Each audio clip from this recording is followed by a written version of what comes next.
안녕하세요. 역사 속 재난 사건을 통해 안전, 이 안전 의식의 중요성을 알려드릴 큰별쌤 최태성입니다.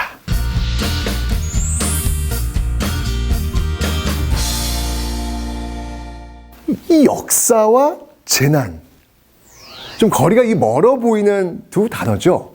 그러나 이 역사 속 재난 속에는요, 안전을 사수하기 위한 역사적 궤적이 있습니다. 아무도 학교에서조차도 잘 알려드리지 않은 그 궤적을 제가 알려드리겠습니다. 응답하라! 조선의 소망대! 역사 속 재난 사건 파일! 자, 오늘의 사건은요, 우리에게 익숙한 세종대왕 재위식이 벌어진 화재 사건입니다. 1426년 2월 15일부터 시작된 이틀간의 화재 발화점은 수도인 한양 남부의 한 가옥. 2월 15일 낮 한양 남부의 한 가옥에서 처음 치솟은 불길은 때마침 세차게 불어온 서북풍을 타고 순식간에 번졌습니다. 이 대부분 집들이 이 초목으로 지어졌고 이 닥치닥치 붙어 있는 상태여서 이 도송화는 금세 불바다로 변했는데요. 이 급박한 상황에 세종대왕은 과연 어디에 계셨을까요? 궁금하시죠? 강원도에 계셨습니다. 왜냐고요? 이 당시 조선은 이 가뭄 피해가 아주 극심했거든요. 이 세종대왕은 강원도에 현장 시찰을 나와 계셨던 거죠. 한양에서 대형 화재로 여염집 6분의 1이 완전히 타버리고 32명이 숨지는 사고가 발생했다는 소식을 들은 세종대왕은 화재로 피해를 본 가구 수를 정확히 파악하고 이 장년과 어린이를 나눠 구제하라는 대책을 주문합니다. 수도를 한양으로 옮긴 후 가장 컸던 화마. 화마의 원인은 무엇이었을까요? 다름 아닌 방화였습니다. 이에 세종대왕은 방화범들에게 사형을 언도합니다. 화마와의 전쟁을 선포한 세종대왕. 이 과정에서 탄생한 우리나라 최초의 소방대 금화도감을 불러봅니다.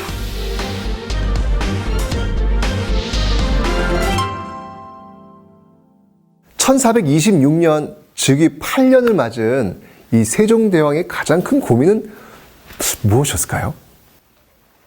한글 창제? 점심 메뉴? 가뭄? 정답은요, 예상하셨겠지만 화재였습니다. 특히 한양 도성환 화재였죠. 이 화재는 주로 이 사람들의 어떤 그 부주의보다는 생활고에 시달리는 도적들에 의해 일어나는 경우가 많았습니다. 그것은 한양 도성안에 이 상인들이 많이 거주했을 뿐 아니라 궁궐 주변으로 관료들이 많이 거주하고 있었기 때문에 이 사치품 등 이 재물이 풍부했죠.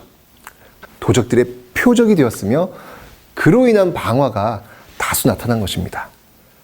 이에 세종대왕은 국가에서의 그 화재 예방 대책과 더불어 금화, 불을 딱 막는 그 금화를 담당하는 전문 관사가 필요하다고 생각한 것이죠.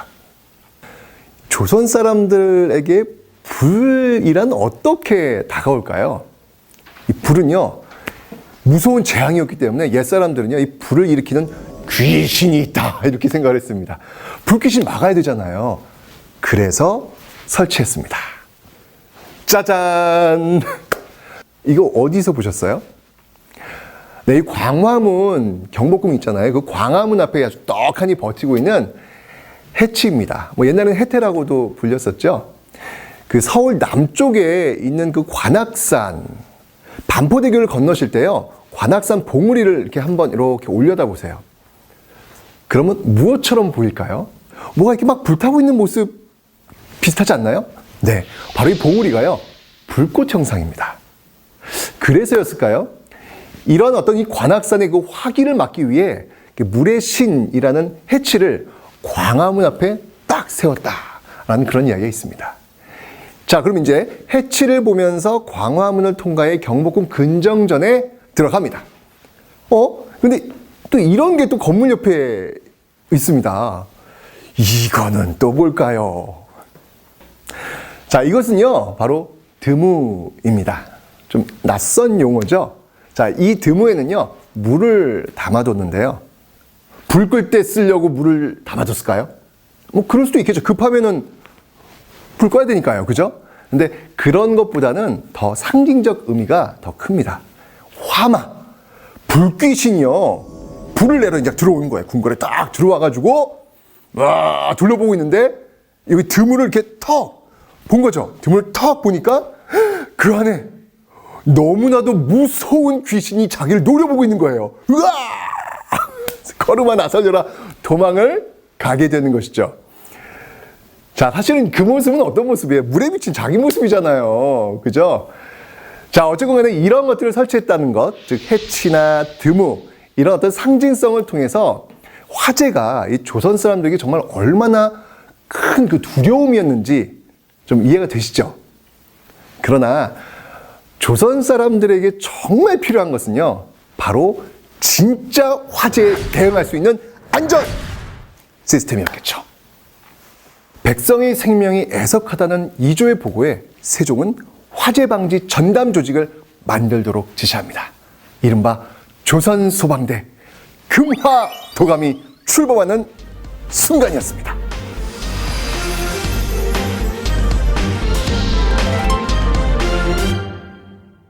자, 그럼 이 조선의 소방대 금화도감은 과연 어떤 일을 했을까요? 그들의 업무 내용을 한번 들여다보도록 하겠습니다. 자, 첫 번째, 방화범 고발자 포상.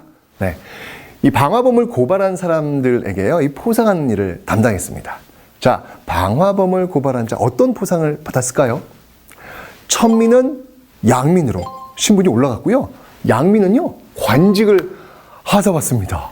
와, 방화범을 고발하면 이 엄청난 포상을 받게 됩니다. 자, 그럼 두 번째 일은 무엇일까요? 네, 바로 주택과 도로의 정비였습니다. 지금하고 비교하면 바로 이해가 되실 텐데요. 자, 한번 지금 볼게요. 지금도 이렇게 화재가 났을 경우에 이 소방차가 진입할 수 있는 도로 확보, 너무 중요하잖아요. 그죠? 조선시대 역시 마찬가지였습니다. 특히 한양으로 도읍을 옮긴 후 이 한성분의 이 인구와 가옥이 증가하거든요. 대부분은 초가집 형태였습니다.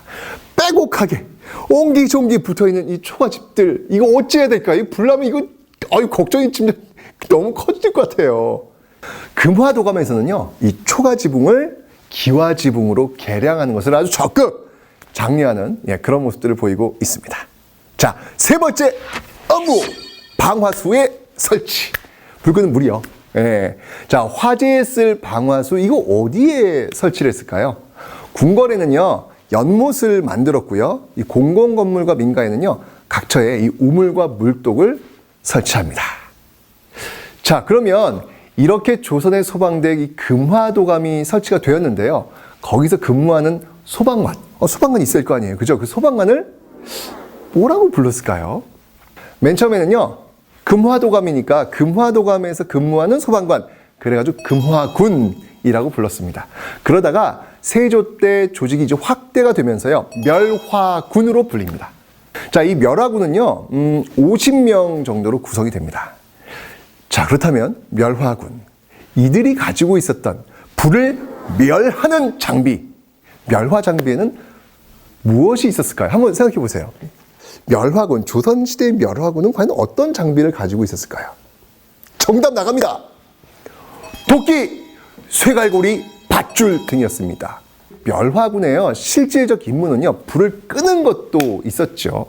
근데 더 중요한 건 뭐였냐면요, 불이 번지는 것을 막는 거였어요. 도끼와 이 쇠갈고리는요, 불이 붙은 건물을 막 무너뜨리는 그런 기능을 하는 것이었죠. 물론 불이 이제 확 번지지 않은 그런 경우 있잖아요. 이제 끌 수 있는 어떤 그런 경우는요, 이 물에 적신 그 천 덩어리, 이걸 뭐라고 하냐면 멸화자라고도 하는데요. 이 멸화자를 장대에 쭉 끼워가지고 바라점이 있을 거 아니에요. 거기다가 이제 끄는 이런 것들로 활용하기도 합니다. 대화재, 이 위기 속에서 탄생한 조선소방대 금화도감. 50명으로 구성된 조선소방관 멸화군. 현재는 체계적인 시스템을 통해 4만여 명의 소방관이 화재 재난에 과학적이고 체계적으로 대응하고 있습니다. 조선의 금화도감과 현재의 소방대, 조선의 멸화군과 현재의 소방관. 탄생 배경과 조직, 그 운영 방식은 달랐지만 언제나 우리를 화재로부터 지켜주었던 그 조직과 그 사람들, 이 모든 분들께 경의를 표합니다. 감사합니다.